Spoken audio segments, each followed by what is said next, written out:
I spent 12 years as a Royal Marine Commando. So I served in Afghanistan. I first went into Afghanistan 2001, 2002, hunting down bin Laden and destroying Taliban training camps.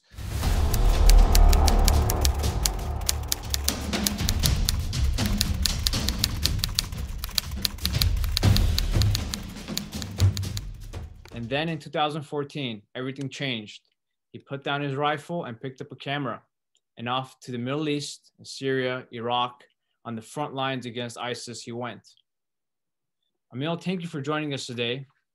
Thank you. You made this transition in 2014 where you decided to pursue a path of journalism, of reporting.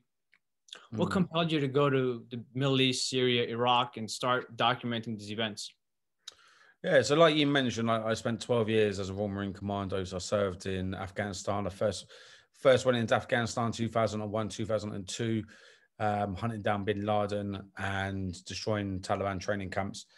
And then the invasion of Iraq in 2003, and then back to Afghanistan 2006, 2007, and then 2010. And I left, and then we done Libya, support for Libya in 2011. And then 2012, I decided it's time for me to leave. There's pretty not much more we could physically do than what we were doing. So it was a busy time. So I left and then went into, like you say, in the private security industry. I wasn't content in the private security industry. I think many veterans, when they leave the armed forces and the military, it's a bit of a culture shock going into civilian life, that you've got a sense of purpose in the military, and then you leave, and then before you know it, you're not doing much that fulfills you. So like I said, I was working in the security private sector and it was just boring. And then my family, my father's Syrian, my mother's British.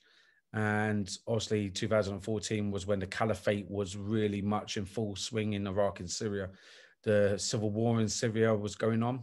The proxy war was supported by the world. Syria was in flames. And then I met a guy in a pub, because that's where a lot of good ideas come to Brits, in pubs when you're drinking, who was going out to fight against Islamic State. And he was a former sailor.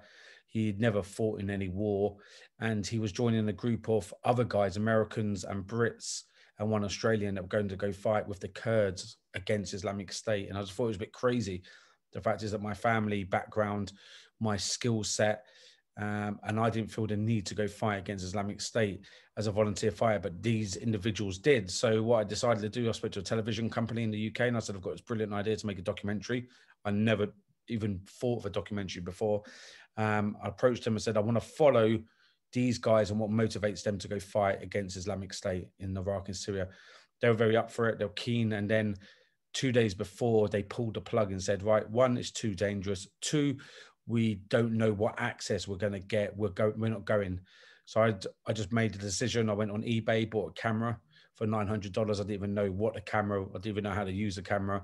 I booked a flight to Northern Iraq. And that's where I started the journey for about 1.5 2 years, going into Syria, Iraq. I went into the mountains of Iran with the Peshmerga up there to document what motivates these guys. And the work I do is all about humans, about people. It's not about the actual war. It's not about the shooting and the bombs. I've done that for years.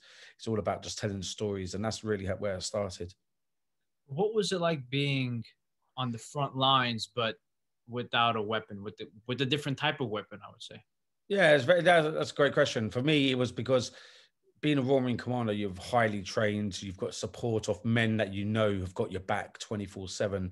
You know any incident, there's someone going to be there. You know you can call in fire support. You can call in helicopter support or air support. And then when I turn up in Iraq and Syria on my own with just my $900 camera, is literally no one. And to begin with, I felt very vulnerable. That sense is I was putting my life in the hands of people that are very poorly trained.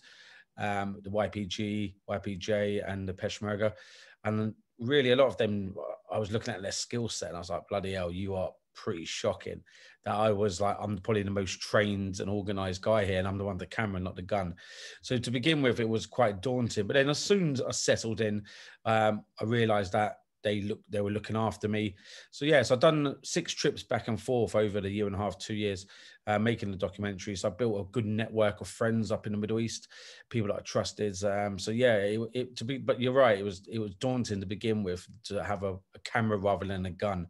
And because I fought for several tours in Iraq and Afghanistan, it's very much fighting's out my system. You meet a lot of guys who've just left the military or still in the military, and they've never been to war, and they've got that real urge. They need to go fight. They need to prove themselves. And I think the fact is, because I done so many kinetic operations, that is out my system. I don't need to go do the macho thing of picking up a gun anymore. I'm quite content with just a camera and being a fly on the wall.